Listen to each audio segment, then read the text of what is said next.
183 of the Unfilter program. And immediately after the conclusion of this show, I start tearing things apart because I got to take it with me. I know those, like that anticipation in your mind. The whole studio's coming apart after this. Yeah, at least I definitely know that feeling. A tower, a monitor, a keyboard, mouse. Yes. I'm going in the pool after this. Hey, that's it's a good 102 idea. degrees out. So I'm going in the pool after this. I gotta. Oh yeah, that reminds me. I don't know why it reminded me, but I gotta pull up the Patreon real quick here. Let me see. Oh, that makes me sad. The Patreon makes you sad? Yeah. Why? No new patrons. No. Yeah. It's just like, damn. Like, you know, especially with the remote shows and stuff. Well, it's just like killer extra hard work. Yeah. I gotta say though, buddy. Now, first off, leaving in the intro from last week was hilariously awesome. By the way, because I didn't think, honestly, that, I mean, good thing I didn't, you know, like, yeah, I suppose if it was really offensive, I probably would have had to cut it out. But right, I was exactly. I kind of like it was raw. Yeah, this is raw, you know? Right? Yeah. And actually, like, the top comment on YouTube was like, best intro ever. I'm like, wow, okay, sweet, thank you. Good. I'm glad people like that. Yeah, but I gotta say though, you know, with us doing this, you know, the remote stuff, it's been sounding really good. It's been good. Yeah, it's been good. I think so too. I think all of the shows have actually turned out, with the exception of one Linux Unplugged where I was out of internet. I think it has turned out. I've got a good setup. You know, I've got a local compressor and a gate, and you know, it's a decent audio interface and all of that, so it helps. Do you? I got the AC on tonight though. How's it sound to you over the Skype connection? Let me mute the music for a minute. Okay. All right, and it might gate out a little bit when I'm not talking, so I might just sort of. But I have the gate off anyway. Let me turn it on. Okay. Oh, it's yeah. Yeah, I'm sure with the gate it's not bad, but I'm kind of worried. Is it like kind of white noisy when I'm speaking, or is no? It fine? If I turn off my gate for you, you can definitely hear like a white noise sound. Yeah. But honestly, when you double gate it when you put a gate on your end, it's okay. Well, so you and I are isolated on my board. So if I gate you, it by the way, by the way, people are saying we don't hear the AC. Yeah, Charm says it sounds fine. Yeah, but I hear it in my headphones. I know you get a less compressed, you know, more raw. Basically what goes out in the final recording. Yeah, I'm gonna gate you, but the thing is though, it's gonna be so slight that it's just enough to eliminate your background AC, which see chat room. Let me break it down for you guys real quick. See, Chris and I are all about quality, because if it's not good, we don't put it out. That's right. Damn right. Just throw it in the garbage. You throw it in the garbage. Empty it. Yeah. Empty that garbage. Just get rid of it. Woo. So yeah, no, it's going to be a fun show.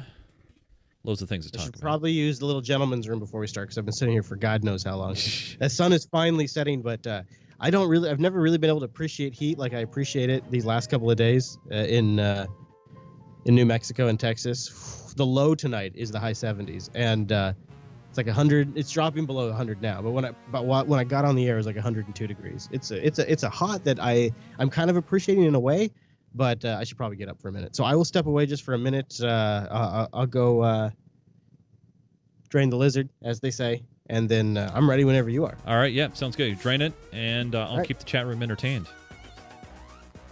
Hi, chat room. Thank you. Thanks for the positive feedback. These road show, you know, the one thing about doing it from my studio, which is nice, I don't have to drive the very long 10-minute distance to JB1. However, it's good to know that we have an auxiliary studio, right? That I can pull the trigger and do it remotely, which is good. By the way, shameless plug, I'm going to be doing a lot of streaming this weekend from the Northwest Pinball Show. So streaming kicks off on Friday afternoon. Make sure you're following the Geek Gamer TV Twitch channel if you want to know more information. But yeah, looking forward to that.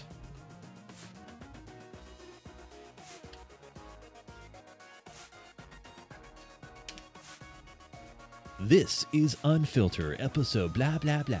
Blah, blah, blah. Blah, blah, blah, blah, blah. God, man, 283. This is so weird. So many.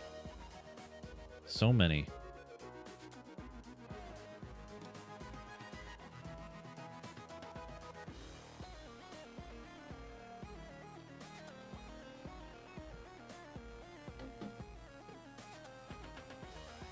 Chase, I'm going to be at... Ooh. Well, you know what? Don't worry. Archives will be available.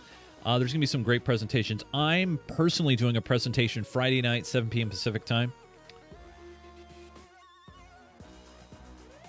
You've done 283 of a thing. You've lived. You have eaten. You have driven. You have gone to the bathroom at least 283 times. At least. I know, 5 years, huh, Big Kitty? I know, that's crazy to think about. But we're trucking along. We're trucking along. Heartbeats, there we go. Yeah, that's another one. Ooh, is 283 prime? I always like to keep an eye on those. I'm going to ask the Google machine.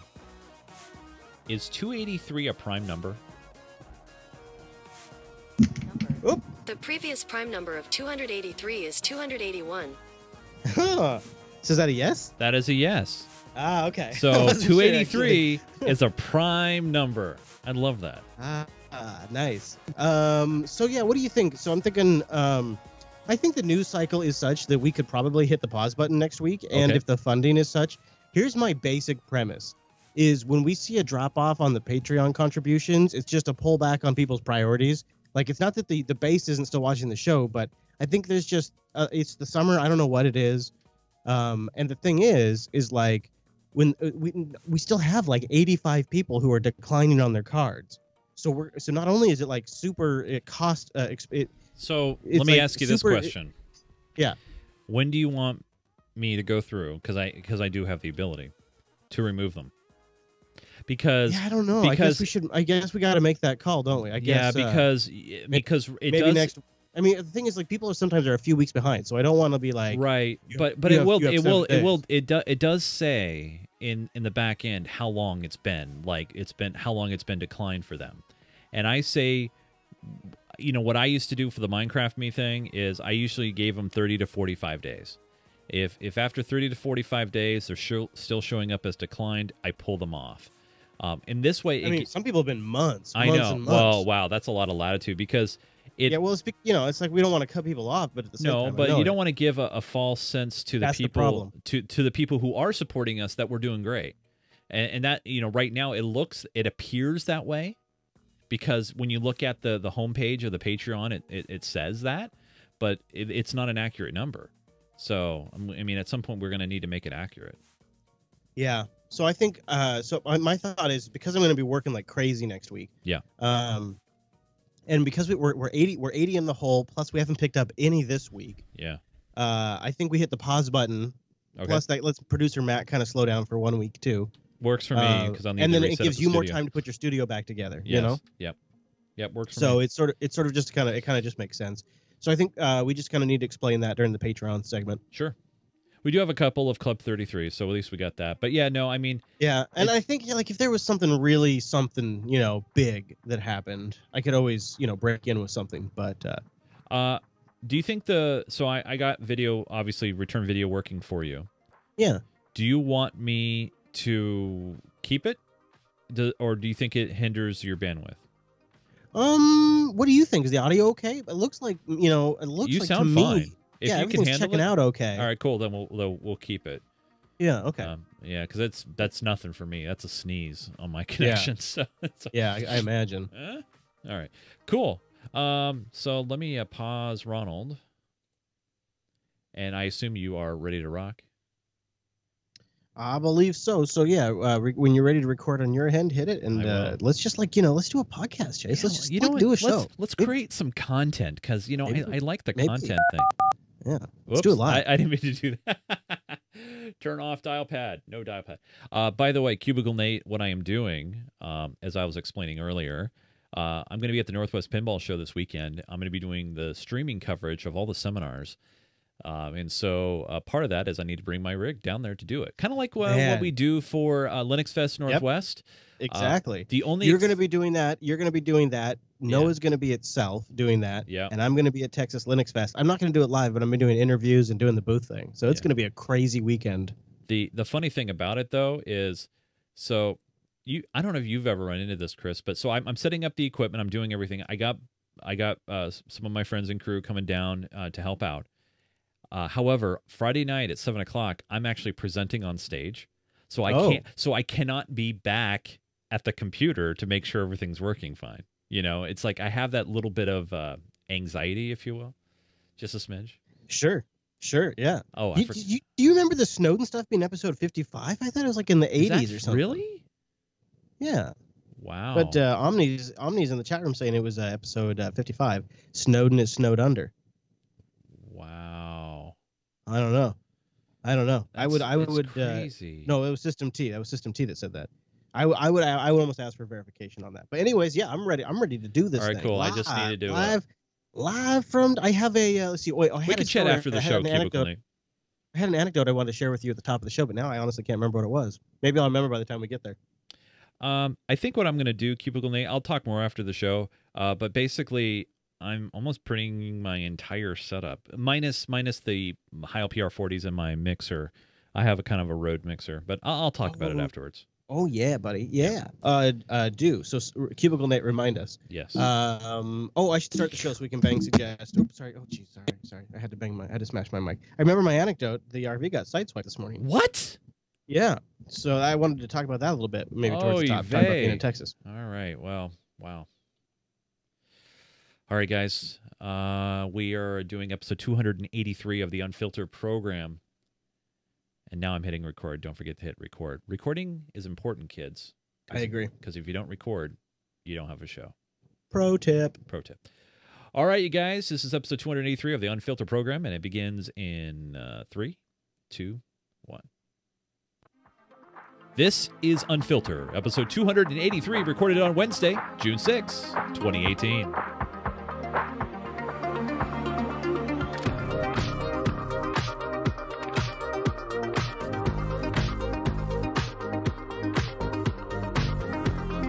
Stop. No good. Hold on. What's the matter, buddy? What's the matter? There's a problem with the zoom level on the full PC cap. Right. That I Roger that. Got to get it right. Got to get it right. I just got to get it right. All right. Well, good news is I just cut another file. Sure. Cut me another file. Let's do it. By the way, big props and honors for our surviving World War II vets. Today is D-Day. Wow. Yeah, absolutely. Let's dedicate this episode. Yeah, we will. To the truth, liberty, and the pursuit. All right. Recording again. This is take number 2 of the Unfiltered program. Pros. Everyone knows you always throw away the first take. That's Everyone right. knows that. Always. Every single time. All right. Here we go. In a 3, 2, 1. This is Unfilter, episode 283, recorded on Wednesday, June 6th, 2018.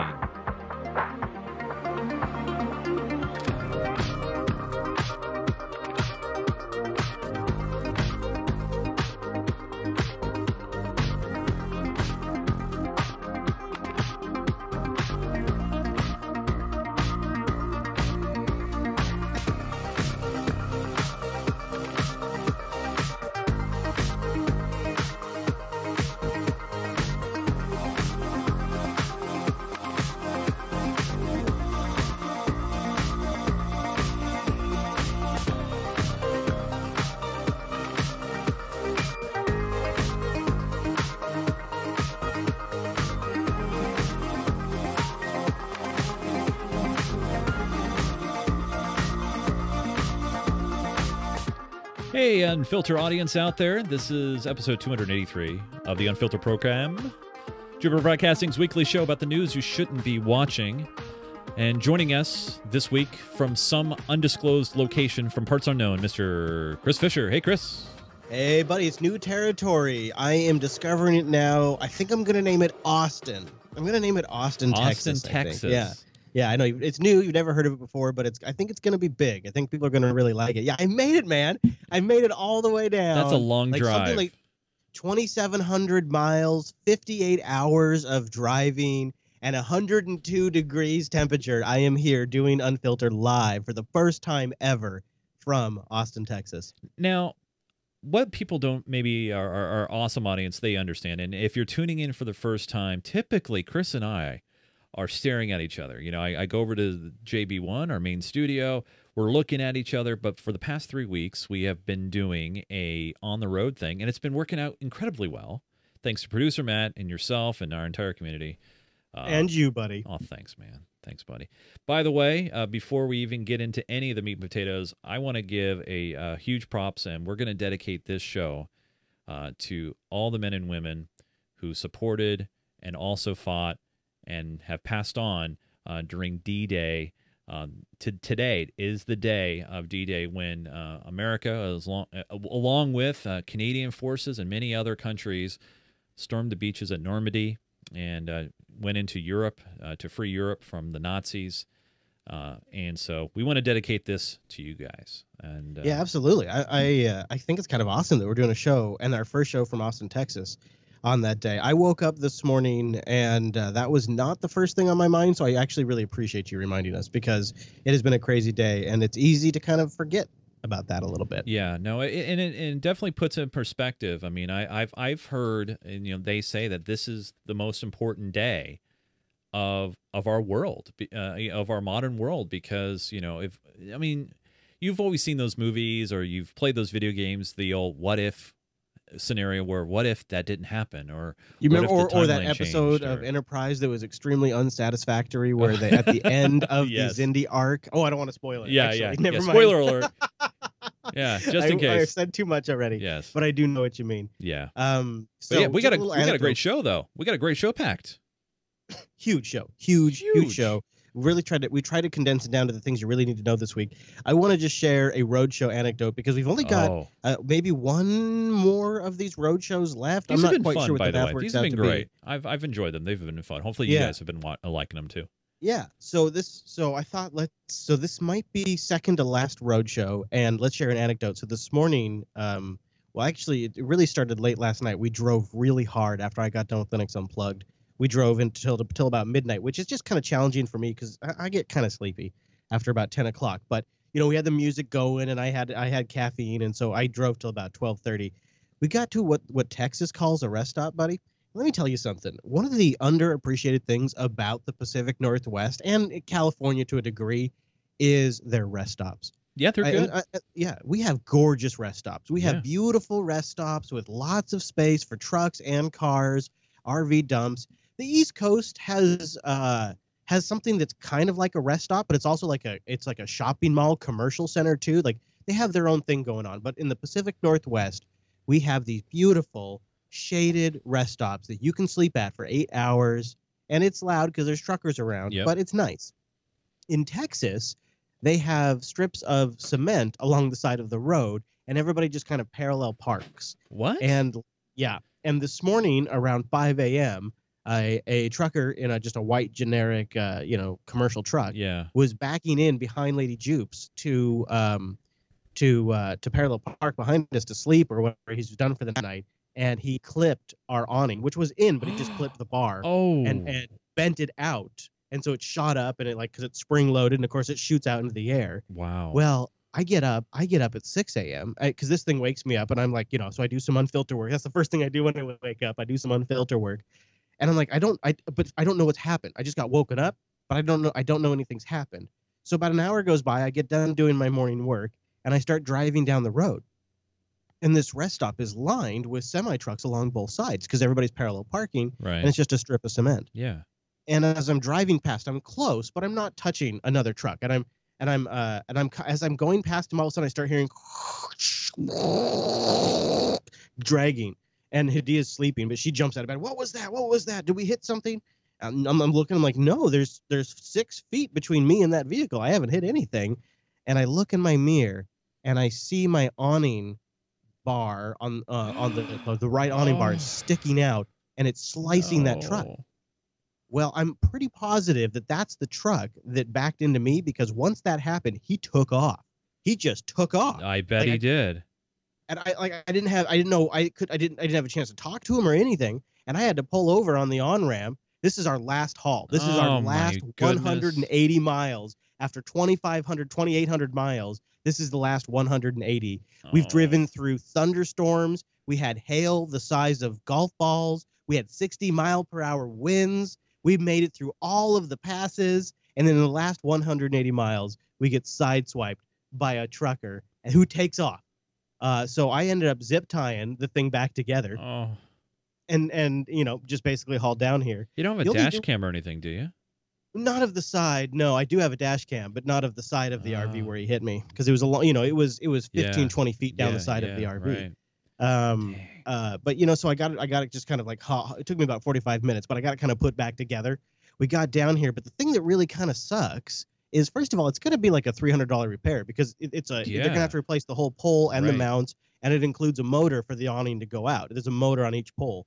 So it's going to be like a $300 repair plus the guy's time, which I don't have the money for that. Right. And the other thing that sucks about it is that awning is my shade strategy for Texas. I shade that side of my RV with the awning because that's the side that my fridge is on. So my fridge runs less, so I use less batteries, and the RV stays cooler, and now I don't have that awning. So that's also a big bummer. And I just, I just fixed it. I just got back on the road, and I got down here. We got the AC running, so you may hear air conditioning a little bit in the background, but that's just to kind of make up for some of the heat. And I'll take care of it. I may, when I get done with Texas Linux Fest, I may just get like an RV on-site repair guy, and I'll just get it taken care of. It's one of those things that's manageable, but it's just that last bit of the stretch. It happens. Right. But thankfully, nobody was hurt. Yes. No other damage was done to the RV. And there's no big insurance thing or anything like that. In some ways, I'm almost glad he took off. So all in all, it's manageable. You know what I mean? And when we're here and we're ready to do a show, you're safe and sound. You're broadcasting live from the great state of Texas, and we got. And I'm not the only one traveling around today. President Trump is in Texas right now. Yeah. And your good buddy, my friend, Bill Clinton, is out. Yes. He's selling a new book, and this new book is all about how cybersecurity could be our weak link in the United States. And Bill Clinton's warning us all right now. ASL, Bill? What happens in the book is a terrorist threat, a cyber threat. That doesn't give anything away. Is it a threat, without giving away details, a threat that is realistic, do you think, President Clinton? I think it's certainly occur. 100%. Yeah, I think so. With every advance in information technology, and the prospect of the combination of nanotechnology, robotics, all the stuff that's already been done in drones. I mean, this whole thing is going to just continue to mutate and what can be done to threaten systems which are increasingly dependent on IT. So there's almost no aspect of our national life that cannot be wrecked by this. And today, while there have been significant gains made in cybersecurity, it's not really keeping up with the advances in cyber warfare. And so I think that one of the things I hope will happen is people say we should really do more on this. Is that code, by the way, Chris, to spend more money? Is that code for that? Because that's what I hear. Well, we need to do more, spend more. How perfect is this? So Bill Clinton is struggling for relevancy post Hillary Clinton election failure. He's been really quiet. This is really the first time he's surfaced in a while in a big way, and it's this book tour that he co-authored. And what I find to be striking about this is he was given the runaround.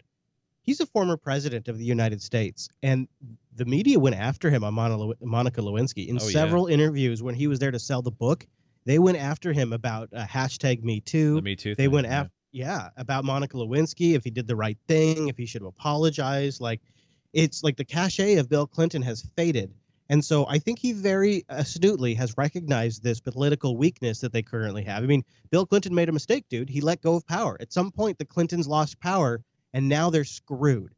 But if Bill Clinton can put his name on cyber, well, that's why we have a dedicated cyber segment on the show. It's the biggest moneymaker of the decade. It's the next military-industrial complex, and Bill Clinton can ride that train. Well, Do you think, here's another angle to think about this, though. I mean, obviously, you got Al Gore, okay, running the championship of climate change and green and all that. Meanwhile, while he's flying through the air in his, private jets and multi-million-dollar mansions. Is this Bill Clinton's initiative? I mean, obviously, he can't do the green stuff because that's what Al Gore's doing. So he's picking IT. That's exactly. You put it in. You gave a great comparison, a great analog. It is the Al Gore analog, and his brand is so on point because he's been kind of a forward-thinking president when it came to technology. I mean, if you take his time into consideration, and he was around for the dot-com boom, and the perfect censure is Hillary was hacked. The DNC was hacked. His wife lost the election because of a hack. And so now he can say he has a personal motivation. And it's just the perfect brand censure. So this is exactly what it is. And this book is him laying down his flag. Planting that flag. Right. And I don't know. Maybe we could play a little more if you want. But yeah. I think it's a great position for Bill. I don't think it's going to work, but continue on. Yeah. Not really keeping up with the advances in cyber warfare. And so I think that one of the things I hope will happen is people say we should really do more on this. Are we responding enough, do you think, to the threat of foreign meddling in our elections? The cyber attack on our elections is a security threat because one of the goal of any authoritarian government is to create total disillusionment and discord in the electorate if they have democracies, and to completely abolish the line between fact and fiction, truth and lie. Because if they do that, then the voters can't possibly know whether they're making a good decision or not. So it's one step from there to just packing it in.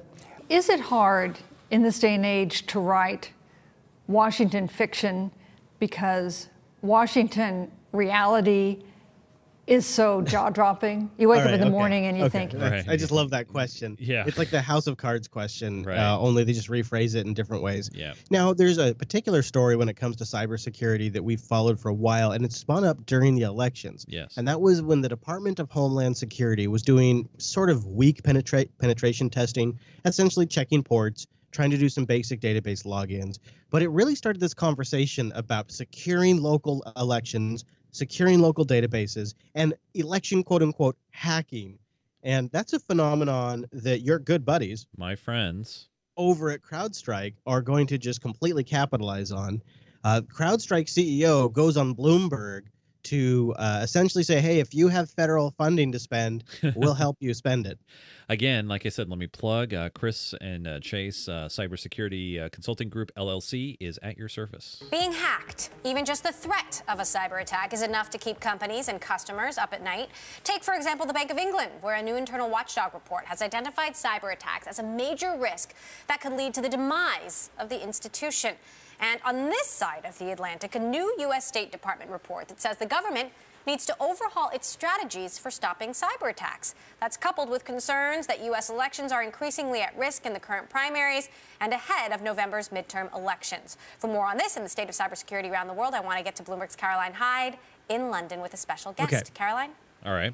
So she said a couple of things in here that I noticed. Increasing risk, the primaries, at risk of hack. Let's play a little bit of this interview that they're about to have, and then we'll discuss. All right. Yeah, special guest Emily is none other than George Kurtz. He is the CEO of CrowdStrike, which is helping analyze all these threats that, whether it's governments, whether it's electoral systems, indeed whether it's banks that are exposed. Talk to us first about US elections, the midterms, November. What sort of threats are you seeing ahead of that, and where are the actors coming from? Well, when we think about the electoral process, they're highly targeted from actors around the globe. Whether it's any of the major countries, certainly Russia's been active in the past. And I think what most people need to be concerned about is protecting that process and making sure that the results aren't skewed, whether it's electronic results or whether it's even kind of skewing what people think about the electoral process and who they're voting for. And we've seen a lot of that. So he just said two really, really, really different things. So the first thing he just said there at the end is what people think about elections. That is a reference to Facebook ads, which was a total bust. And then the other thing he said, and this is now the reason why this matters is this is the CEO of CrowdStrike. So these details matter. He says that people are worried about the elections being hacked or the results being changed. But if you go back, what the actual compromise that happened, the only compromises that did happen, is that voter registration databases, your name, your address, all the stuff people need to rip off your identity, that's what was compromised. Because they didn't even change the default password on their MongoDB databases. That's what it was. Yeah. Or it might not have been MongoDB, but it was essentially default username and password on the database. And so somebody logged in and they just downloaded everything. Right, not even and it basic includes labels. voter registration information. But Right. that is a different system than the vote. The vote is a paper tabulated system. It is completely disconnected from the voter registration database. So we were never at risk of the vote being compromised. We were at risk of, once again, your personal information in certain states being leaked, which happens way too often. Can you call it a hack when username and passwords aren't changed from default? I mean, it's not really hacking. It's just like, oh, well, they didn't change the password. It's like, so I'm done with this guy. We can be done with the CEO. Fair He's enough. he's obviously just playing to the narrative. He better know better, Yeah. or else they're screwed. But that doesn't mean that there isn't tasty federal monies More and money. state monies to spend on cyber. Yep, that's right. Florida's getting in a lot of money. Campaign 2018, Florida is going to get a $19 million federal grant aimed at protecting the state's election systems from cyber attack ahead of the November elections.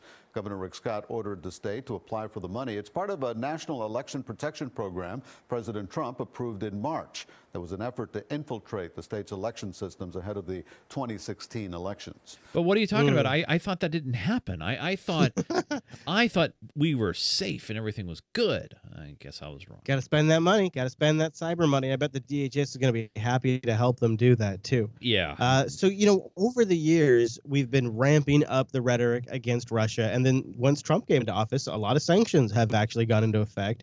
And Russia's really, since before Trump got elected until after, really not responded. I mean, they've said things and they've said, oh, this is horrible. Well, I thought it was, Chris, because wasn't it Nikki Haley in the UN said, yeah, these things are going to go in, and then literally the next day or 2 days later, the White House comes back. Yeah, and that says, happened. But again, that was like 6 sanctions out of like 30 sanctions that have gone into effect. Right. So But it was like, at what point does Russia respond? Like, when are they going to do something? And act like what I they're love doing about and so picture Putin. Like, Putin just says, like, now it's time to respond, and he just waves his magic Putin finger, and the government lines up, and they've now passed a law to basically give him unilateral decisions to respond to Trump. Take a listen. Wow. President Putin has signed into law countermeasures that will allow Russia to retaliate against any sanctions put on Moscow. Correspondent Ilya Petrenko has been going over the paperwork for us. By signing this bill into law, Vladimir Putin has basically given himself freedom of maneuver for hitting back at countries that are hostile to Moscow. So if someone chooses to punish Russia, Russian companies, possibly Russian individuals, that's something we've seen many times in recent years. Think the U.S., first of all. All the Russian president has to do now is say, we are responding, name specific countries and entities, and then the countermeasures will immediately enter into force. Among the countermeasures that are available for the Russian government are the severing of ties with states and companies, and also import and export bans. Target industry sectors, though, haven't been specified. But as the legislation was drafted, we heard about such sectors as nuclear power, agriculture, pharmaceuticals, space and aviation, alcohol and tobacco industry. The basics. Yeah, nothing. Just everything. Yeah. So I don't really know, because I feel like this the bigger picture, like the elephant in the room to this story, is the Iran nuke deal. Right. Because this all involves Russia, the relationship with the EU and Iran and Syria. And I think that's you have to consider. Fuck the EU. You have to consider at least the European angle on this. So you have to look at the bigger picture, where Russia makes their money, who is in bed with Russia, whose economy is dependent on Russia. And that's where Austria is kind of interesting. Take a listen to this one. There is a wind of change blowing through Europe, or perhaps just a breeze. But on the eve of Vladimir Putin's visit here to Vienna, the Austrian vice-chancellor comes out and calls for an end to sanctions. The sanctions have damaged our Austrian economy above all else, and I've always warned against pushing Russia into the arms of China. It's high time to end these painful sanctions and normalise political and economic relations with Russia. Not exactly shocking. Not these days. Not after the Austrian chancellor himself came out and called the US unreliable. In that regard, making up with Russia might counterbalance things. You know what it feels like to me a little bit here, Chris? It's like, you know, you're having a hard time with a boyfriend or a girlfriend, and you're being So you start flirting with somebody else to make them jelly. You get pushed into the arms of an ex. Oh yeah. I do think we're gonna push a lot of people into the arms of Russia, China, India, and Iran. I think a lot of our actions, that is the net result. It's very, very frustrating. Why don't we shift gears? While we're talking about Russia, let's talk about the Mueller probe. Bob continues on. And there was a new detail about the Fusion GPS co-founder. You remember your buddy, the Fusion GPS co-founder? Yeah. Oh, what's his name? Oh, God. He has an ankle bracelet. He's trying to pay off people. Right. And doing Snapchat. Yeah. What's that guy's name? Turns out, you're about to find out, and he's being accused of misleading Congress. What? The Republican chairman of the Senate Judiciary Committee also leveling some new and serious allegations tonight. First off, the audience must know here, we got Catherine Herridge. No problem. I'm sorry. Why are you spoiling this for me? I mean, would you like me to just say maybe? I just feel like it's too late now. It's too late. You can't take that back. I mean, maybe I'm wrong though, because look at her arm placement. Maybe I forgot. I do watch a lot of clips in it. All right. Well, that's right. Writing to a Senate Democrat, Chairman Chuck Grassley questioned the accuracy of testimony given by the co-founder of the firm behind the Trump dossier. In August, Fusion GPS co-founder Glenn Simpson told Senate investigators that his firm's work on the Trump dossier ended in November 2016. Grassley writes, quote, "That was extremely misleading, if not an outright lie. Contrary to Mr. Simpson's denial in the staff interview, according to the FBI and others, Fusion actually did continue Trump dossier work for a new client after the election. That new client was Daniel Jones, a former staffer for Democrat Senator Dianne Feinstein. Ooh. According to Grassley, Jones and his firm hired Simpson to continue the Russia research so that it could be shared with Capitol Hill, the FBI, and the media after the election. Neither Jones nor Simpson responded to Fox's questions today. Grassley said their statements are covered by the federal statute that makes it a crime to lie to federal investigators, Brett. What about isn't that interesting? Yeah. Wow. Feinstein helped finance the wrap it all up so that way they could use it as a political weapon. Well, to be fair, Chris, everybody's lying in front of Congress these days. I mean, everybody, right? So it's funny that Feinstein ends up in the middle of this. I know, I mean, long-time Hillary ally. I wish we would have. I feel like we could have red booked this if we would have thought about it for a hot minute. We could have called that. We probably because could have. That seems like that was coming. Paul Manafort.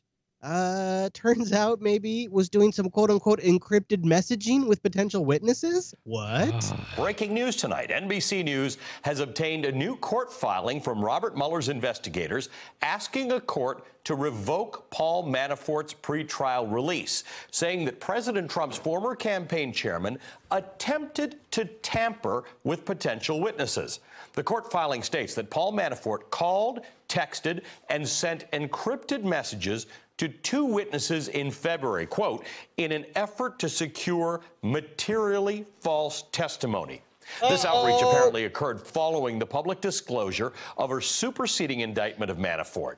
Federal prosecutors are now asking for a hearing to discuss the allegations brought forth by the FBI tonight and to see whether the court's release order should be revoked or revised. Joining us now, Mimi Rocha, former federal All right. So, Chris, so you know how he was caught? I read into this, and it's Paul. Remind me, refresh me. I probably do, but give me a refresher. So we've talked about Telegram on this show before, also Snapchat. A lot of the stuff he was doing was on Snapchat, and I didn't realize Snapchat can do this, or maybe it's something with iOS because I don't have an iPhone. Is he had his Snapchat and other messages synchronizing with his iCloud account? No way. Yeah. No way. Wait a minute. They just added. No, that can't be. They just added message synchronization just recently. Right. Well, I mean, I know they're going back to February, but this is something that he's been doing. And Yeah. they already so like on one of his machines, his messages were being duplicated on another machine. Like he had right, and they were synchron backing up to his iCloud account, and they already had a search warrant for his iCloud account. Oh. Now, and then I ask you the second question. The follow up to that is this something an innocent person does? What's that? Oh, trying to get witnesses to basically lie. No. I thought you were gonna say. I thought you meant use iMessage. I'm like, This is damning. This is real shady, and it's super juicy because yes, it is. It's the exact kind of hustling you would expect from Manafort. He looks like such a gangster. Now, the funny thing is, the other side is also looking really bad. So, it really is just it's just turtles all the way down, Chase. Oh, it's both sides are crap and liars. Fox News is working to independently confirm that report that the Inspector General did find evidence that former FBI Director James Comey was found to be insubordinate and went outside the chain of command.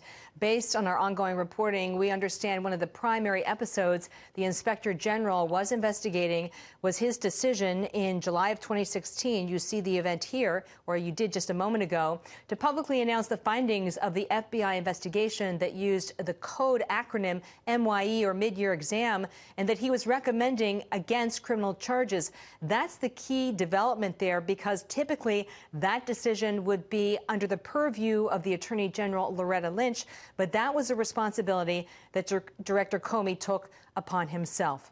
Also, you remember that time that Loretta Lynch met with Bill Clinton on the tarmac? Yeah, that's right. Remember, they were just talking about grandkids.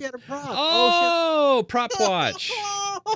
Oh, she has a prop. I was clicking all right, off. Sorry, back it up. I did not mean to interrupt the prop. I completely forgot there was a prop in this clip. Here we go, guys. Here's your prop watch. The Attorney General Loretta Lynch, but that was a responsibility that Director Comey took upon himself. Also, in a separate development, Fox News has obtained these congressional letters. Boom. There you go. There's the letters. Man, she does it. I think she does it better than anyone else in the biz. Do you agree? Well, absolutely. She's ready we for it. We watch a lot time. of news, Chase. Who else holds a prop like Catherine Heritage? Nobody right, touches her. Yeah, nobody touches her. I was going to say, by the way, this kind of thing with Comey, I'm just like, oh my God, just both sides, just knock it off already. Can we just return back to general order or something? This show, the former FBI Deputy Director Andrew McCabe, who worked directly for James Comey, wants a special status if he testifies before the Senate Judiciary Committee later this month about that same Inspector General's report. This special status is called use immunity, and under those conditions, McCabe's testimony cannot be used against him in a criminal prosecution. That matters because the Inspector General found that McCabe lied under oath, and there was a criminal referral to the U.S. Attorney here in Washington, D.C. for potential violations of 18 U.S.C. 1001. That's lying to federal investigators. This morning, a senior Senate Republican who sits on the Judiciary Committee recommended against a deal to secure McCabe's testimony. We really need to get to the bottom of what happened at the FBI during the Comey years, where apparently there was misconduct going on, which I think has really impugned the reputation of the finest law enforcement agency in the world. And, all right. So if the Democrats sweep, this thing goes away. If the Republicans somehow retain, then this thing continues on. That's my Red Book prediction right there. So this whole hubbub about about if Comey was stepping outside the bounds and all of that goes away if the Republicans don't win. Do you agree? Yeah, you're probably right. I mean, this is one of those situations where, first off, I want a full investigation on this. I really do, because I think we've had enough bickering back and forth about Trump, Russia, McCabe, Comey, all of these guys. And I swear, I mean, enough with the investigations, okay? It feels more, I mean, seriously, It feels like more political theater. Now, I understand, like with Mueller, a lot of that stuff is being thorough because, and I've said this to some of my colleagues, with Mueller, he gets one shot. And if he blows his shot or if he messes up his investigation or whatever the case may be, that's it. I mean, it's done, right? So he's got to be thorough, and that's why it's taking so long. And these kind of investigations, it's like sometimes it plays to a political theater, and we get no resolution. It ends up being fizzling out, kind of like the House investigation, and how that kind of fizzled away and becoming more political. So, man, but you're probably right. It's going to turn into a political thing. If the Dems sweep, it's going to be very political. If it's a half sweep, well, not half sweep, but if the Dems get the House and the Republicans retain the Senate, then we're going to have this like constant gridlock. Yeah. It's just, I feel like it's a no-win scenario in any completely agree. Any scenario. Okay, so speaking of political theater. Yeah. We've been mentioning for a couple of weeks. It really feels like Trump has been ramping up the pardons, and I like producer Matt now has a new segment for us. The Trump's Pardon Party segment. Trump's Pardon Party. So okay. He really has. Trump has been going crazy with the pardons. He really has. And, I played on the live stream last week a clip of Donald Trump pardoning a boxer with Sly Stallone standing behind Trump, just kind of nodding along as Trump did it. It was really remarkable to watch. And it seems like he's been looking for every single possible opportunity to pardon somebody. And I feel like maybe, have you noticed this? Have you noticed the pardon party that started from Donald Trump? Yes. Oh, yes. I mean, and obviously today, as we record the show, he commuted a sentence of a nonviolent drug trafficker or something like that. I forget what state it was in. It was something, I think it was like, was it Kim Kardashian that went to the president and said, hey, could you commute or give this person a pardon? So yes, I think he likes he likes unilateral power. I mean, we've seen it with the executive orders, and I'm not saying that no other president has done that. I mean, we know that other presidents have done that. I want to be abundantly clear before someone accuses me of like going after Trump here. What I'm trying to say though is he has expressed this privilege of being able to do this. And I think what it is he's setting the stage. He's getting us all used to pardons this, pardons that. So that way, if he has to pardon a Manafort or anybody that he chooses to pardon in this whole Russia investigation, it's just one of many people now that he's pardoned. And then the argument will be, well, the president has made it a cornerstone of his administration to pardon as many people that he feels has been wrong. Well, and Paul Manafort is one of many people that the president has pardoned. So right now, he's stocking the inventory full of people he's pardoned. Well, I was just going to say there's one danger in doing that though. Is, I mean, first off, some of the pardons that he's done, yes, they have been controversial. Like the Sheriff Joe down in Arizona. I know we're going to talk about the most recent one. But if he starts straight up pardoning people from the Russia investigation, that's an interesting thing because, first off, a pardon doesn't erase any kind of guilty plea or anything like that. And in basic, So when you start doing that, especially in the midst of a very important investigation, that's when I think you're going to get a lot of people. Even on the Republican side, they're being like, all right, hold up. I mean, come on, that kind of thing. But I guess we'll see, right? But we got one to talk about for sure. There's a new one. Yeah. There's a new one. President Trump and his surprise pardon today, and could there now be a presidential pardon spree? Tonight, signs from the White House, several known names could be next. In a tweet on his way to Texas, the president issuing his fifth pardon to conservative commentator Dinesh D'Souza, who had pleaded guilty to campaign finance violations. And while you might not know his name, you'll know some of the people he has targeted in his tweets. The president also signaling Martha Stewart could be next for a pardon, and former Illinois Governor Rod Blagojevich, too. His sentence could be commuted, both of whom appeared on versions of The Apprentice. ABC's chief White House correspondent Jonathan Karl leading us off tonight. By the way, Chris, President Trump is... Do you think that makes any difference? I mean, it is true that these were people that were on The Apprentice. So these are people that he knows. That's not what it's about at all. No, I know, but he didn't even like Martha Stewart on The Apprentice. Oh, okay, I didn't watch, so I don't know. No, you can look at his Twitter feed and you can see some of his comments. He thought that she was destroying The Apprentice, and the ratings tanked, and he blamed her for all of it. Wow. So none of that. It is simply taking names that people recognize. It's about getting people that are B-level famous, C-level famous. Just like now the people in this Russia investigation, I swear it's a setup. He is a master manipulator of the media, and it is about making equivalencies right now. Right. Blagojevich, too. His sentence could be commuted, both of whom appeared on versions of The Apprentice. ABC's chief White House correspondent Jonathan Karl leading us off tonight. President Trump is flexing one of his biggest powers, the power to pardon. considering pardons or commutations for two very high-profile convicts, Martha Stewart and disgraced former Illinois Governor Rod Blagojevich, both with reality TV connections to the president. Blagojevich, who was sentenced to 14 years on corruption charges for allegedly trying to sell the Senate seat vacated by Barack Obama, I'll do anything, right? Legal and ethical and honest.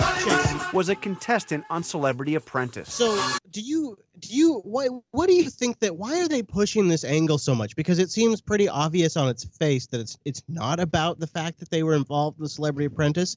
That seems clear. Why are they pushing that? Well, I mean, unfortunately or fortunately, it is a common thread.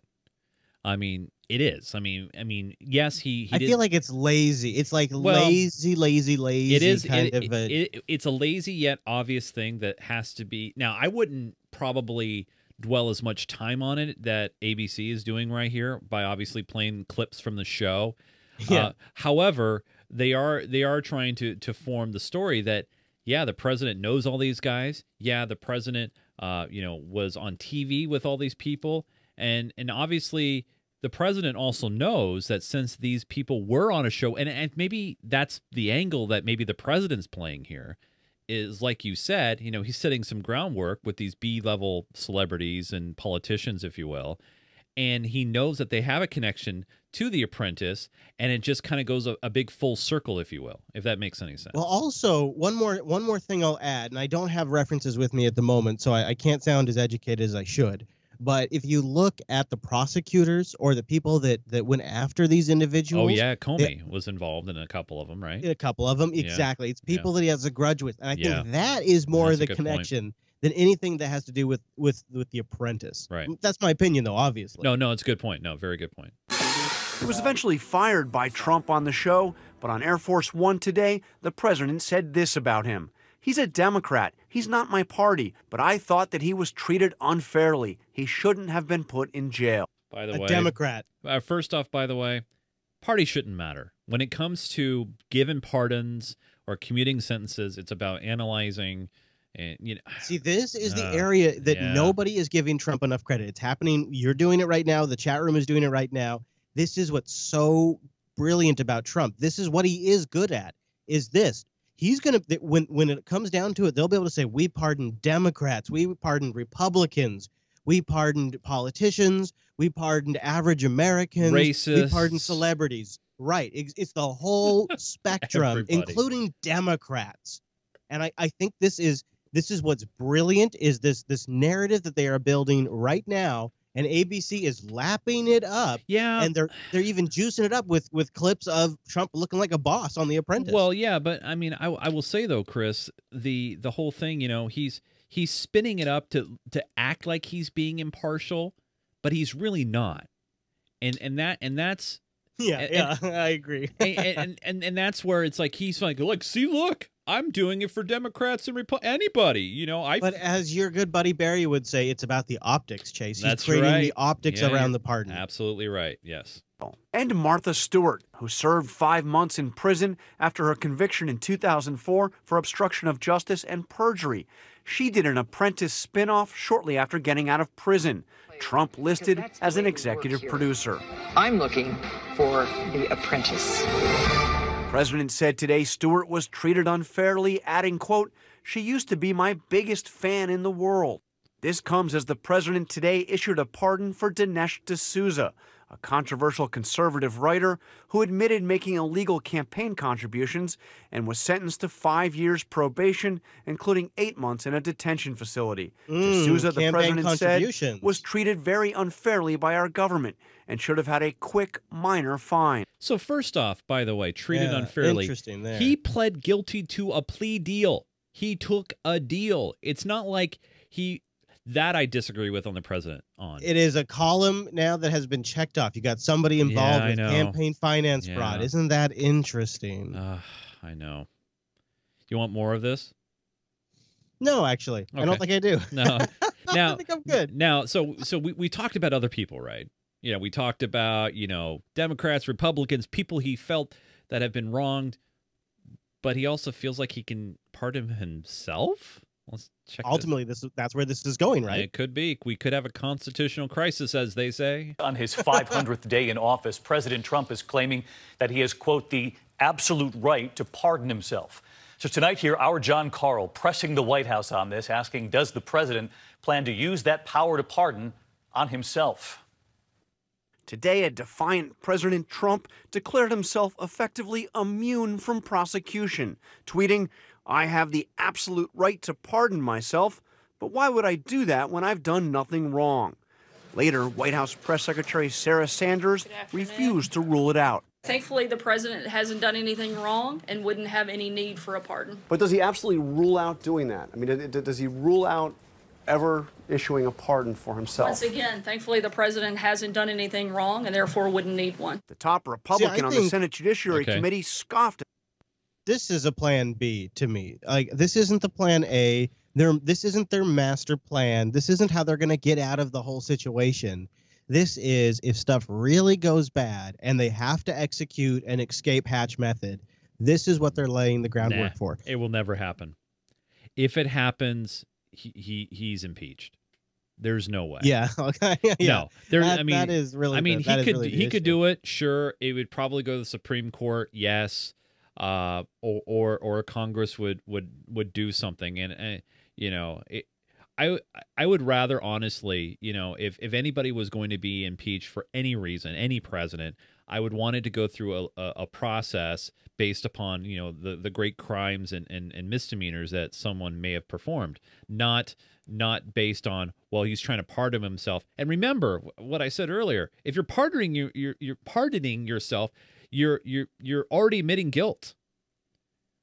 Yeah, this is why it's, well, so here's the thing. This is why I say it's the escape hatch. It's not even like the master plan. It's maybe plan C, not even plan B. Right. But it is a total win-win, because if you do need that escape hatch, you now have this entire back catalog of pardons that is cross-party, cross-crime.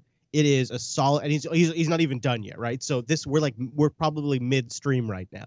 And then the other thing is like, if he never has to use this escape hatch, now he's just the president that pardoned a whole bunch of people that probably weren't treated super great to begin with. Right. And the justice system went a little crazy sometimes. And now, as just part of Trump's legacy, is he pardoned more people than any president before him. And now that's another thing that he can say he did the biggest and the best of. And he best presidented ever because he pardoned the most people. And it's such a win-win. There's literally no downside to Trump doing this, as far as I can see it. Now, the only real variable here really is Giuliani, because Giuliani goes out there and just causes chaos. And your good buddy, the judge. Yeah, he has a take on some of that Napolitano, or Judge Napolitano has a take on some of that Giuliani. Well, we chaos. talked about it when by the way, when Giuliani, what was it, ABC News this week, and you know, and basically said something that was completely opposite or different. Yeah. And I mean, I think so, but we'll see what the judge says. So Judge Andrew Napolitano joins us now, Fox News senior judicial analyst. Judge, what do you think? I think that the letter was a disgrace and harmful. The January memo. The January memo. Sorry. I don't know how it got out. Sorry, my bad. Yeah, we should probably set up.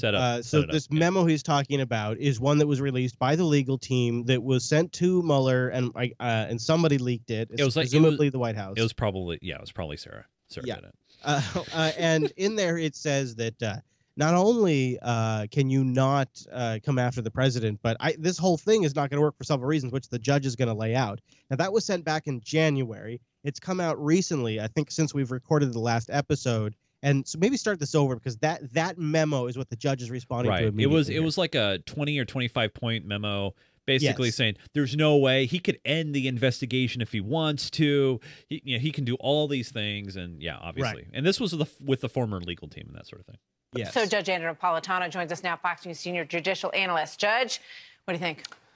I think that the letter was a disgrace and harmful. The January memo. The January memo. I don't know how it got out. I don't know why the White House would have leaked it, as has been suggested, because it shows really a sophomoric view of the law. They cited the wrong statute, and they interpreted the wrong opinion. They interpreted an appeals court opinion rather than the Supreme Court. They're basically saying two things. The president can't commit obstruction of justice. because he can order anybody prosecuted, he can stop any prosecution, he can fire anybody he wants. He can, but if he does so for a corrupt purpose, that would be the definition of obstruction of justice. They forgot that part. Second argument they make is that he can interfere with an FBI investigation. That's not obstruction of justice. They forgot that the statute they cited was amended in 2002, 16 years ago, to say that the interference with an FBI investigation intended to produce evidence is the lawyers obstruction. for the president of the United States. I mean, you would think that he would have a really good legal team. He doesn't have this legal team anymore. But now he has Rudy Giuliani and Jay Sekulow. It is difficult for me to criticize them because I know them all personally and have interacted with many of them. Jay here and the others in other environments. Awkward. I know he's the judge. He's breaking it down legally, and if they're not citing the right, sources and the right case law, you're kind of digging yourself your own hole there.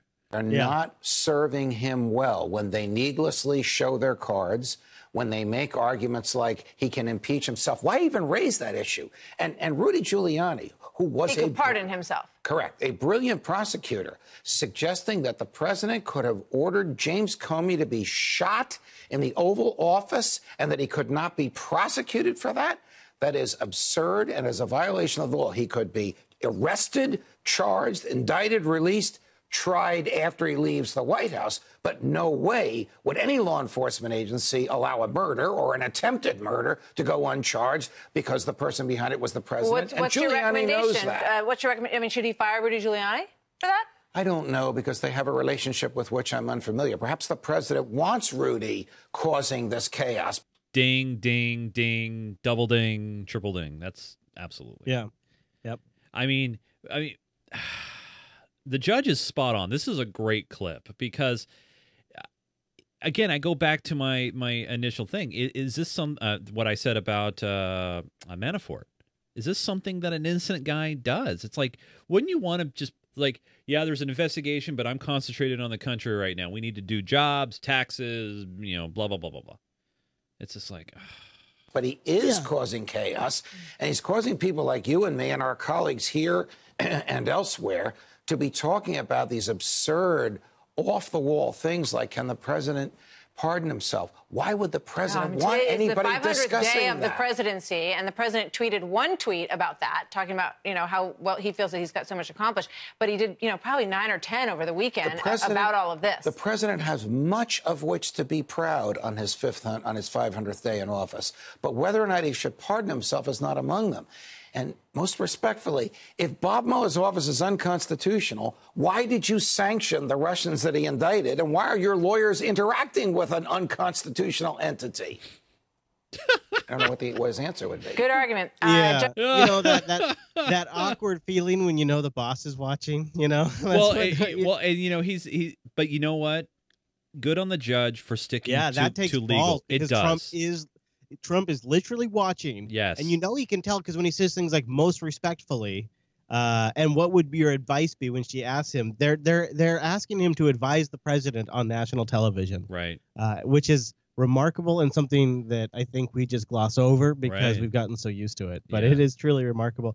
I really liked Cruz's response on this whole thing. So I don't know if you heard this. He had a really profound response. I'm sorry. You're making me laugh already because I already know this. I saw it. Don't spoil it. I know. Sorry. Senator, the president says he can pardon himself. Would you agree with that?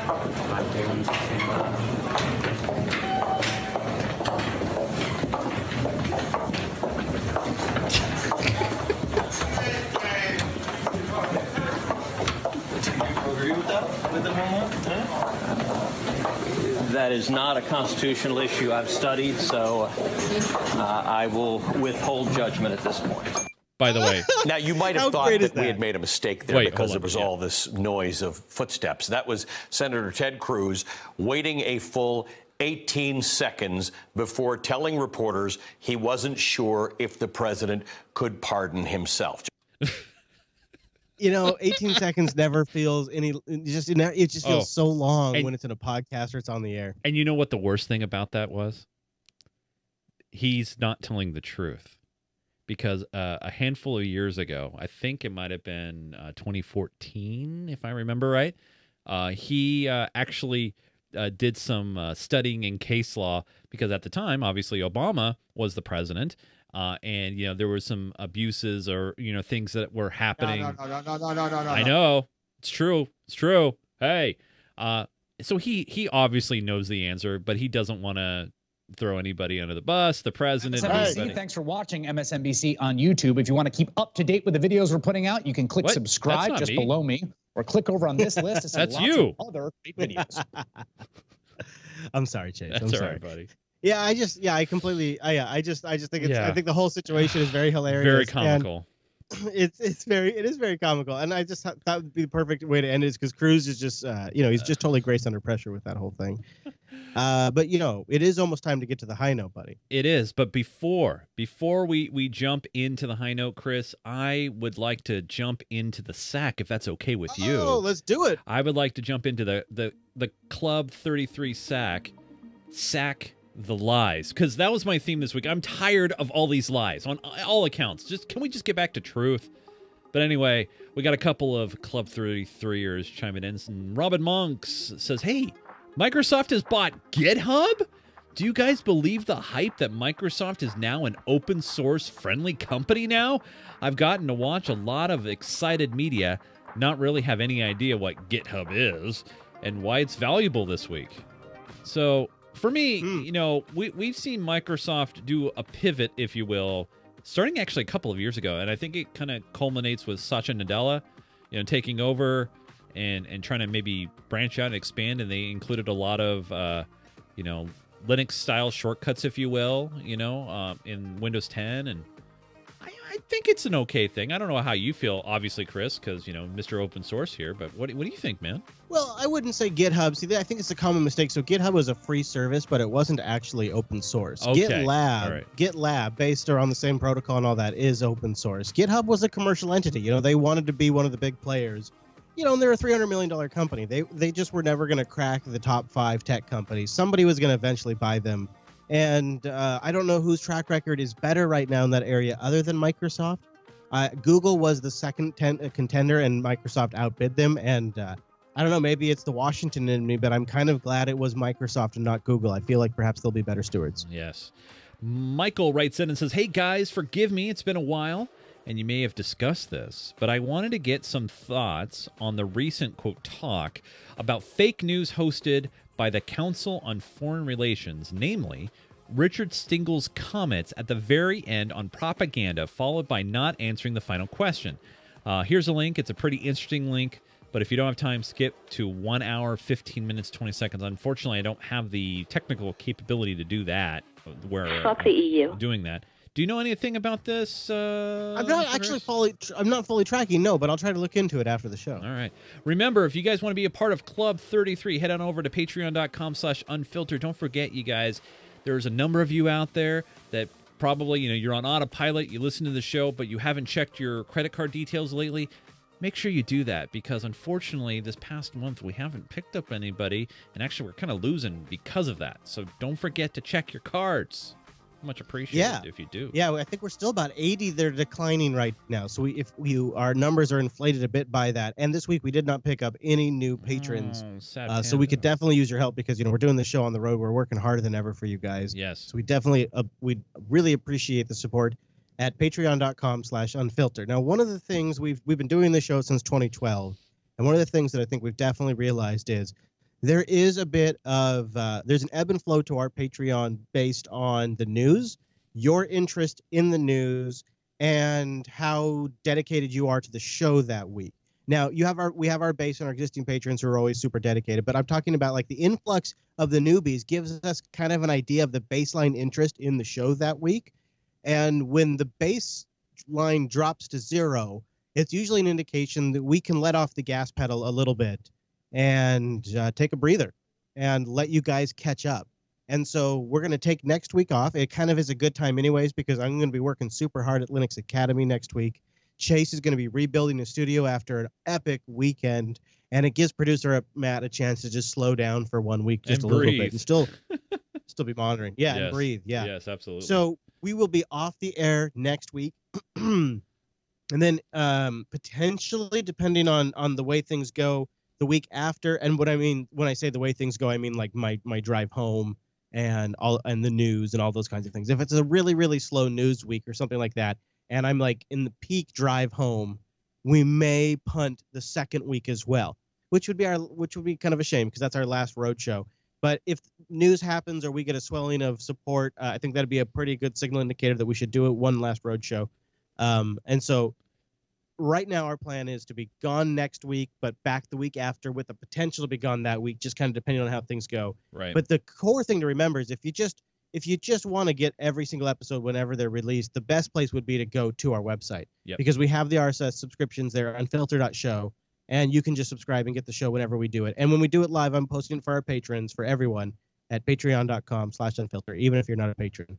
You can watch the live shows when we do them. I try to post them whenever YouTube allows me. So unfilter.show/subscribe to subscribe to the show. But that is the kind of the admin for this week, is we'll be gone next week. There is a 50-50 chance on the week after, but generally whenever we take a week off, something massive happens, and it just means we have to come back, which is always kind of our guarantee, is like if something really big develops, we make the time to come back and do the show. But right now we're going to be gone next week, potentially the week after. Unfilter.show/subscribe to get it every single week or whenever we do release, if we take a week off. Nice. Yeah, buddy? Yeah, All buddy. right. Sounds good to me. Are you ready? All right. Mommy needs a joint. Yes. So let's do it. It's time to end the show on a high note. And unfortunately, we'll start with some kind of bad don't news. worry. Yeah. But we got to cover. I mean, these things happen. Yes. A Georgia couple who say that they gave their son marijuana to treat his seizures is now fighting to regain custody of him. Matthew and Susanna Brill are charged with reckless conduct, and they could face jail time. The state took custody of their 15-year-old son David in April when he tested positive for marijuana. Omar Villafranca spoke with the Brills, who say pot is the only thing that helped their son. For our son, it was a miracle for him. Matthew and Susanna Brill say their 15-year-old son David went from having up to 10 seizures a day to being seizure-free for 71 days after he began smoking marijuana. Have you ever had 71 days where he didn't have a seizure? Never. Currently, medical marijuana is legal in 29 states and Washington, D.C. 9 states and D.C. allow for legal recreational marijuana, but Georgia has some of the strictest marijuana laws in the country. Physicians are not allowed to prescribe marijuana for medical use, and it is illegal to sell or possess it. Can I say one thing real quick? If I was the parents, man, for my kid, and I know moving and uprooting is very difficult to do. But gosh, man, I mean, I would have moved to Colorado or Florida. If they're in Georgia, I would just drop the border. I completely agree. But I bet you what happened. And this is me kind of guessing a bit, but they kind of hint to it in the clip here in a minute. Even when it was illegal here in Washington, so many people I worked with smoked pot. So many people smoked pot. I would say maybe 1 in 4. I don't know. So that's maybe a rough guess, but a lot of people before it was legal were smoking pot. And so it's almost commonplace. It's just one step outside of commonplace. I just know that there are some states in the South that are really hardcore about this. But people are still smoking pot down there, right? Like it's maybe not as common, but I bet you it's still it's not too uncommon. Right. And so you just kind of start doing something that isn't all of that outside the mainstream. Right. And then somebody rats you out. Right, because somebody had to tell. Because it's not like the parents ratted themselves out. It's not like they're advertising or anything. Yeah, like they didn't that. say, "Hey, come test my kid." Right. Somebody had to rat them out, and they maybe never had a chance to move out of there. I mean, you could argue they should have moved out of there before they started, but it's getting a little pot here and there isn't that far outside the mainstream. It's not like you're in some sort of drug dealing industry all of a sudden. So I could kind of understand it. Yeah. But the law does allow those with the state-issued medical card to possess low-THC oil. That the only way he could get a medical card would be a 6-year waiting list. So the Brills say, frustrated with traditional prescription medication, they took matters into their own hands. You're having to buy it illegally. Yes. Matthew Brill says he smoked the marijuana first to make sure it was okay before giving it to. What a nice dad. I actually think that all parents should have to take any kind of medication that alters their state of mind or anything like that.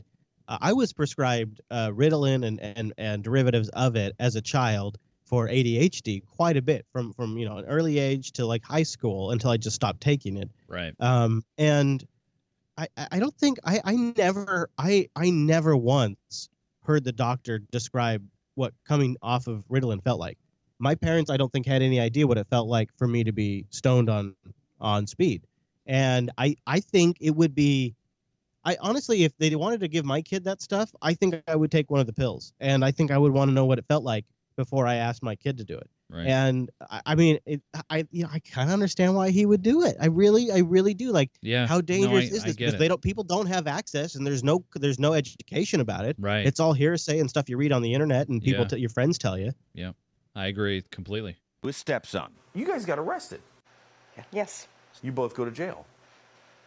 for 6 days. The Brills were charged with reckless conduct after someone alerted the Georgia Division of Family and Children Services. On April 20th, David was removed from the Brills' custody. That date, he had a seizure and had to be rushed to a hospital. Of course. Oh God, man! If I was the parents, I would. Could you imagine? Oh. They take your kid from you, and he starts having seizures after almost 80 days of no seizures. Oh. Man. When I talked to him tonight, the 10-minute phone call I was allowed to have with him, he's on the verge of going in a seizure. David is currently living in a group home about 60 miles from his parents. The Georgia Division of Family and Children Services said in a statement, case managers continue to work with the parents so the family can be restored as quickly as possible. They are facing real criminal charges. Rachel Kugel is a criminal defense attorney. I think even if they beat the criminal case, they still are definitely in hot water with regard to Child Protective Services. In a statement, the Twiggs County Sheriff defended the charges against the Brills, saying, "It is my duty to enforce state law." The Brills say they understand that, but they were just trying to help their son. Do you consider yourselves criminals? No. I'm a father that did whatever it took to make sure my son was okay. Omar Villafranca for CBS This Morning, Twiggs County, Georgia. It's a complicated story. I feel really bad. No, it's not. No, it's not. Sorry, it's Nora. Not.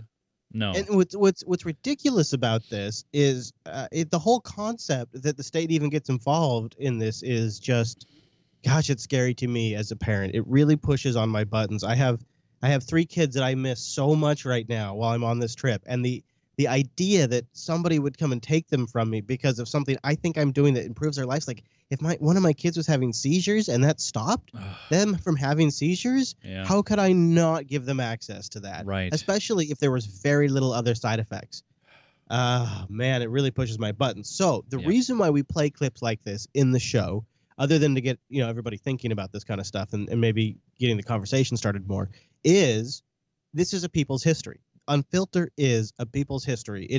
It's not what CNN, it's not what Fox News, it's not what RT, it's not what Senator Dianne Feinstein wants you to believe about what's happening. It is a people's version. There's no advertiser, there's no motive other than trying to make our patrons happy. It's a people's history. So that's why we play clips like that, because keep now what we just heard in mind as we now hear that by some magical line, from land that we stole from natives and then drew a line on a map, when you cross that magical line, everything is changing. Like most Americans over the last 10 years, people's opinion on this issue have evolved. And I felt myself, like any other American, my position evolving over the years. But I never really thought much about it until Kevin and I began conversations 4, 5, 6 months ago. And I thought to myself, this might be something that I could lend my voice to that makes sense. I just thought and about the fact that you're joining the board. Do you recognize who this is? Well, yeah, of course. This is former House Speaker Mr. John Boehner. Yeah, Boehner. a Republican. Republican. That's right, who is Ohio. he's now working for a group who is in one part lobbyist and also in getting into other aspects of the cannabis industry, wants to make a lot of money, and now he's working for them to push pro-cannabis legislation. And this is a big sea shift because he's considered to be one of the good old Republicans. I mean, this is, I think, a massive shift. So here, play a little bit more of Boehner here. Does that mean now you see a path in which either state regulations spread like wildfire or the federal level begins to embrace this instead of reject it? Well, 29 states have had a vote, either a referendum or their state legislature voted to legalize the use of cannabis in some form. But there's a big conflict with the federal law where it's a Schedule I narcotic. Congress over the last couple of years has pretty much stopped any real enforcement. But federally funded institutions cannot touch this, can't do research. Most every university takes federal funds. They don't get anywhere close to it. You got the banking system that are scared to death to take this money, so there's a lot of cash rolling around. And so it's time for the federal government to take another look at this. And I think... AKA makes money off of this. God bless him. God bless him. Now, as a politician, he was completely oblivious to all this obvious information. Now, as a hired political gun to use as a figure piece, he's been awoke to all of this. All of a sudden, it just is obvious to him. But Chris, it's funny. But you know that it's also because he's no longer getting those, maybe alleged pharmaceutical checks. I'm just saying. Yeah, absolutely. That's exactly. It's different people are paying him now, and you can literally see him just change his colors immediately. And it's substantial to watch it because it's so you could use this as a textbook example of a politician while they're in office saying one thing and then flipping when they get paid by a different interest. And saying a different thing once they're outside of office. Like, this is a prime example. We have it right here on the show. It's just scrumptious, Chase. I love it. I love it. He's such a boner.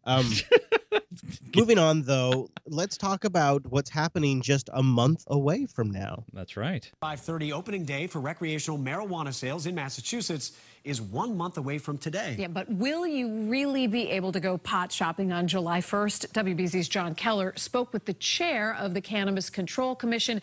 He joins us with more on that. John?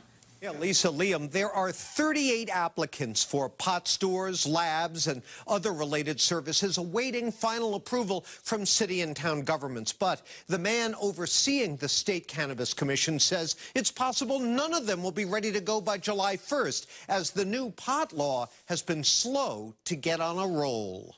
Oh, get it? A roll. Yeah, so there's delays. We don't really need to watch the rest of it. That's just how it goes. But in November, folks in Michigan could have a big opportunity to change the law. Recreational marijuana could become a reality in the state of Michigan sooner than later. Just a few days ago, on Thursday, the State Board of Canvassers certified petition language to put the issue on the November ballot. Now, here to break down what this proposal is saying and break it down, Camacho.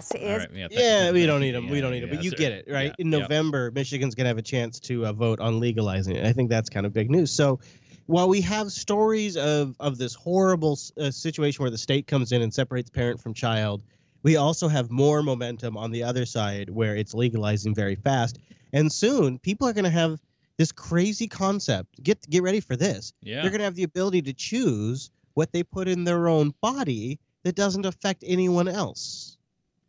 And they get to choose that without going to jail. That's what's coming soon to more and more states. It's already in 29 of them. Personal choice, man. And it's for those parents that, where traditional medicine may have failed or they want to be more natural, they have options. And you know what's remarkable? When we started tracking the high note on this show, there was one state that legalized it recreationally. One state when we started tracking this. Yes. Isn't that something? So it really is shifting. It really is changing. Yeah, and I made a prediction, I think, a year or two ago where it would be decreased in schedule. Obviously our political climate is way too polarizing for that to happen right now, but maybe, hopefully, in our lifetimes, it will. Just for kids. Chris, for the kids. Think of the children, Chase. Just think of the children. Think of the kids. See, hey, give people a little info about if they want to track what you're doing this weekend, because perhaps they want to take a break from all of the Linux shenanigans going on over at JB Live, and they want a little pinball shenanigans. Right. If you are interested in the great hobby that is known as pinball, and it's not just a hobby, it's really a sport, a recreational activity. There's so many cool things about it. I will be doing some live streaming coverage all weekend, Friday and Saturday, at the Northwest Pinball and Arcade Show in Tacoma, Washington. If you want to check it out, head on over to twitch.tv/GeekGamerTV. You could also follow me on the Twitter at Nunes and also at GeekGamerTV. It's going to be great fun, but especially Friday night, so Friday the 8th at 7 p.m., tune into the Twitch stream because you'll see me giving a presentation of two champions playing each other and duking it out. So it's going to be loads of fun. But, wow. But if you're not interested in pinball and you want to get back to the open source stuff and you want to know what Chris is doing next week, what do you got going on, man? Hey, I'm going to be this weekend. I'm going to be at Texas Linux Fest. And if you're in the Texas area and want to find me, I'll be at the Linux Academy booth a lot during the weekend. And you can grab me on Telegram, jupiterbroadcasting.com/Texas. If you're at home and want something live, catch Noah's live streams from Self at jblive.tv. It's going to be epic. Oh, man. Well, you guys, thank you for joining us once again for these road editions. It's been loads of fun. Remember, next week we are off, but we should probably be back here the week after that, right? I think so. All right. You guys, have a great week. Have a great 2 weeks. And we will see you guys again very, very soon. Until then. 2 weeks. See you guys in 2 weeks. Bye.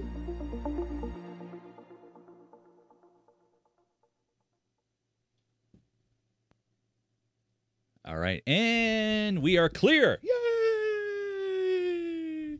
Yay. Good job, buddy. Yay. All right, let's pick a title and then let's clear out of here so you can start tearing apart your studio. There actually was a really good title. I think it was "Pardon, Please, Mr. President," or something like that. I thought it was pretty good. I also am partial to Trump's pardon party. Pardon me, Mr. President is good too. You're right. Is there a JB titles here? Let me pull it up here. I can't wait. I can't wait, Big Kitty.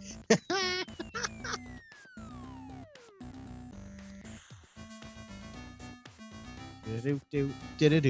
Oh. Yeah, all right.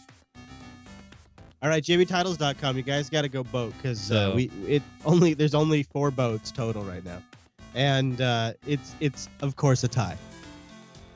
Yeah, pardon me, Mr. President was I thought pretty good. Special shout out to Hadia and Levi for sequestering themselves to the back section of the RV, to the back 15 feet, 20 feet of the RV. Special shout out to them because they've tried to keep quiet while I've done the live shows since about 3:30 JB time.